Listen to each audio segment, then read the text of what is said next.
Mas ini kan Mas Miftah itu dikenal sebagai pengirim surat ke Pak Prabowo.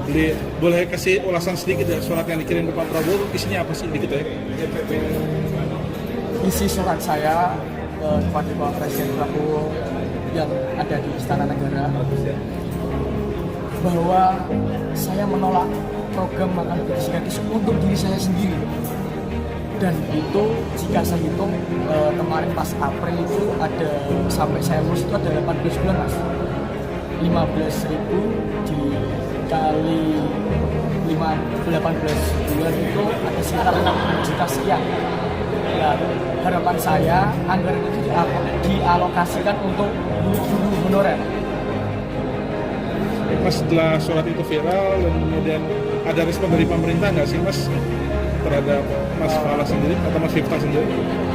Ini cuma dari Wamenham untuk melindungi karena saya surat ini kemarin ada intimidasi secara virtual dan intimidasi itu dari pegawai SPPG. Yang paling rendah itu yang kita tahu adalah di Sumedang misalkan 50.000 per bulan, itu pun dipotong BPJS jadi cuma 15.000. Itu sempat viral juga di TikTok. Lalu kemudian di beberapa daerah Kabupaten Dompu 139.000 per bulan, Musirawas 100.000 rupiah per bulan jika sudah sertifikasi.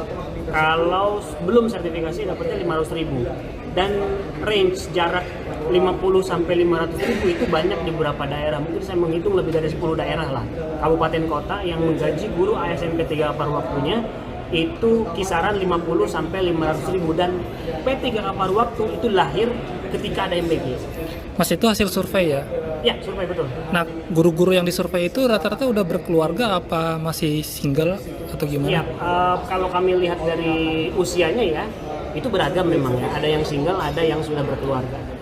Kemudian cara mereka mengantisipasi, maksudnya apakah mereka mencari pemasukan lain atau seperti apa tuh untuk? Ya, sebagian besar punya pekerjaan lain.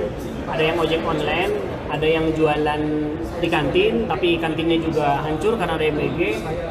Ya mereka mencoba bertahan sebisa mungkin gitu ya. Ada yang bimbel di tempat lain, ada yang dia ikut kerja di serabutan, apapun dikerjain. Yang penting kehidupannya bisa terpenuhi. Jadi para guru-guru itu tidak bisa mengharapkan hanya gaji dari pemerintah meskipun mereka ASN. Mas ini kan Mas Miftah itu dikenal sebagai pengirim surat ke Pak Prabowo. Boleh kasih ulasan sedikit ya surat yang dikirim ke Pak Prabowo, isinya apa sih dikit ya? Isi surat saya kepada Pak Presiden Prabowo yang ada di Istana Negara